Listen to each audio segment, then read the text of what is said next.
Կարերի սիմֆոնիա բնության հուշարձանի տարածքում գտնվող հողամասը վերադարձվել է Հայաստանի Հանրապետությանը, այն կամրացվի շրջակա միջավայրի նախարարությանը։ Գլխավոր դատախազն ասաց, որ հարուցվել է քրեական գործ։ Չզեկուցվող հարցերից մեկը ևս վերաբերում էր ապօրինի տնօրինման տակ գտնվող գույքը վերադարձնելուն։ Այս դեպքում DOSAF-ին պատկանող 11 հողամասերը կվերադարձվեն Պաշտպանության նախարարությանը։ Այս դեպքով ևս դատախազությունը քրեական գործ է հարուցել։ Իհարկե շատ տենց բան հնչեց, էպիկ հնչեց DOSAF համահայկական հայրենասիրական կազմակերպություն։ Այս մեր իրականության երևի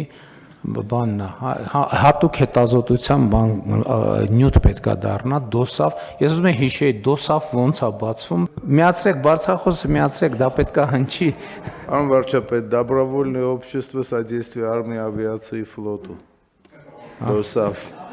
ՍՍՀ։ Շատ լավ։ Առհասարակ 2025-ի հունվարի 1-ից մինչ օրս պետության վերադարձվել է 174 միլիոն 545 հազար դոլարին համարժեք 66 միլիարդ 250 միլիոն դրամ արժեքով գույք։ 11 ամիսների ընթացքում վերադարձրել ենք 3 մանկապարտեզ, վերադարձրել ենք մշակույթի տուն, մարզադաշտ, բնության հուշարձաններ, պուրակներ, հողատարածքներ Հայաստանի գրեթե բոլոր մարզերում, որոնք քառակուսիմետրերով չեն չափվում, հեկտարներով են չափվում։ Վարդապետյանն ասաց, որ հաջորդ շաբաթ հավանաբար այս թիվը 66 միլիարդ դրամը կավելանա, որովհետև անցյալ շաբաթվա որոշմամբ երկու մեծ հողատարածք վերադարձվել է շրջակա միջավայրի նախարարությանը։ Գլխավոր դատախազի փոխանցմամբ նաև դրամական միջոցներ են վերադարձվել։ 2024-ի դեկտեմբերի 5-ից այսօրվա դրությամբ 20 միլիարդ 678 միլիոն դրամ փաստացի մուտք է եղել վերականգնված միջոցների միասնական հաշվին։ Կարող ենք Տիկին Վարդապետյան արձանագրել, որ համակարգը ինստիտուտը ամբողջությամբ ներդրված է եւ լիարժեք այսօրվա դրությամբ աշխատում է։ Կարող ենք, պարոն վարչապետ։ Կառավարության նախորդ նիստում հաստատվեց գնահատման պիլոտային կարգը, որի նպատակն է առաջնահերթությունների ուղղությամբ կատարողականի գնահատման միջոցով նպաստել պետական կառավարման համակարգի արդյունավետության բարձրացմանը։ Գործադիրն այսօր էլ հաստատեց 2025-ի պետական բյուջեի մասին օրենքում վերաբաշխում եւ կառավարության նախորդ տարվա դեկտեմբերի 27-ի որոշման մեջ փոփոխություն կատարելու եւ պետական մարմիններին գումար հատկացնելու մասին որոշումը։ Սույն որոշումը պիլոտային ծրագրի համաձայն 2025 թվականի առաջին կիսամյակի գնահատման հիմքով պետական մարմիններին խրախուսման ֆոնդի հատկացումն է։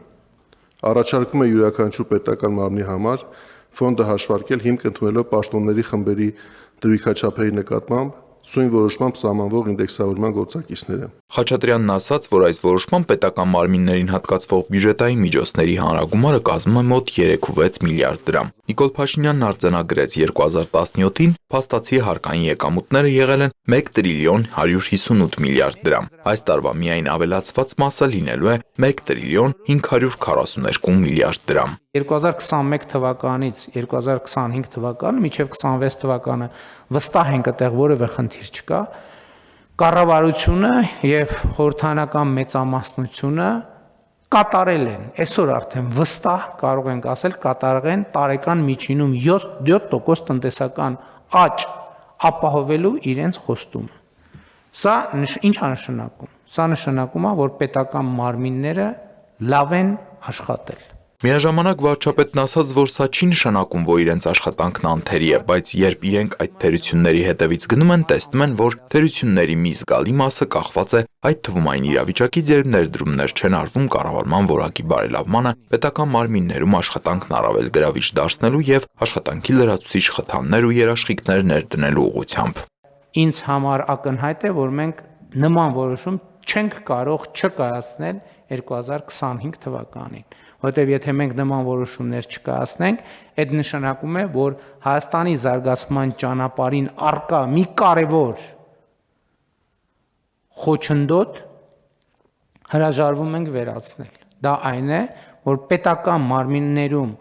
աշխատանքը պետք է գնալով ավելի ու ավելի գրավիչ եւ մրցունակ լինի մասնավոր հատվածի հետ։ Փաշինյանի գնահատմամբ կառավարությունը հիմա շատ մոտ է եւ պետք է եւս մեկ եզրափակիչ ջանք գործադրի Հայաստանում ծայրահեղ աղքատությունը վերացնելու ճանապարհին։ Իսկ ծայրահեղ աղքատությունը վերացնելու ճանապարհին վարչապետը կրթությունն է համարում առաջնային ռազմավարություն։ Հաջորդ թիվ ԿԳՄՍ նախարարն ասաց, որ այս տարի ատեստավորմանը մասնակցության համար դիմել էր ավելի քան 8400 հոգի։ Ընդհանուր առմամբ շուրջ 9200 ուսուցիչ կամավոր ատեստավորված է եւ ունի վարձատրության բարձրացում։ Սա ըստ նախարարի նշանակում է, որ ամեն երրորդ ուսուցիչ այս պահին կամավոր ատեստավորված է արդեն։ Արձագանքելով վարչապետն ընդգծեց. նման ցուցանիշ նախկինում չի եղել։ Տիգրան Վակիմյան, Հորիզոն։